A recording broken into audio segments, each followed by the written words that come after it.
the if condition is failing, so our compiler is ignoring this first part.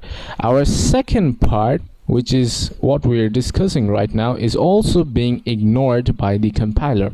The reason behind is that the first number variable does not contain a value that's greater than the second number variable's value. If you look into it carefully, the first number variable contains a value that is actually equals to the value stored inside the second number variable. So we are looking at a different stuff. The difference is that, as I've already told you, the first number this else if clause will always work when the first number variable contains a value that's actually greater than the second number variable. It won't work if you provide a value that is, if you provide values which are actually equal in both the variables, or both the variables have the same value. It won't work by then. So let me show you that. Now let's erase this off. Let's change this to 4 right now. So let's change the condition in here. Let's say that it's less than. So we are now focusing on the else if clause. So we want this else if clause to work, and we want this message, the first number is it should be greater, greater than the second number. Okay, so we want this we want this message, first number is greater than the second number, to be printed out on our command prompt. So let's have a look. Let's bring up this command prompt. Okay, we need to recompile this as usual, and we can run the executable. Now we get the message as first number is greater than the second number. So that's actually being printed out from the else if clause.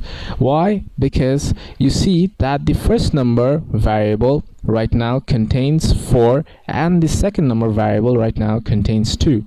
So the second number is essentially less than the first number variable. So this greater than symbol will only work if you have a value that is greater. It will only work when the first number variable is greater than the second number variable. It won't work if the first number variable is actually equals to the second number variable. So that's the basic difference in between the greater than symbol and the greater than equals to symbol. So this is essentially the same stuff with the less than and the less than equals to symbol. So I think I don't have to explain that, because the actual principle has been explained, and they work in similar style, but they're just the opposite ones. So let's move on to the second part of this conditioning part, conditioning if, else if, and else clauses. So suppose in this condition we only have one Boolean expression. The Boolean expression is stated as that's contained inside this bracket. You can see carefully that if you actually look carefully, you'll see that I haven't highlighted the brackets. The reason is that the brackets actually mean the conditions. So I have highlighted only a single condition, that this single one, variables, the comparison between the variables along with the relational operator is one single condition. But what happens if you try to include several conditions, like if you want to include 2 conditions, if you want to include 3 conditions, then there is a way, and we can only do that by introducing the logical operators when we try to include something inside these brackets which will contain all of our conditions. Right now This single Boolean expression is one single condition, but to include several conditions together, we will have to learn about the logical operators. So there are several types of logical operators. We have the AND logical operator, we have the OR logical operator, we have the NOT logical operator. We also have the bitwise AND operator and the bitwise OR operator. So the bitwise operators, which are the bitwise and the bitwise OR operators, are not actually very important, or they're not very useful in our daily lives. So basically in modern applications, programmers don't usually use them.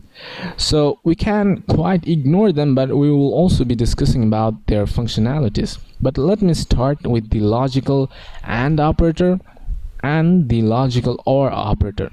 So I guess you remember something like I have talked about choosing shoes.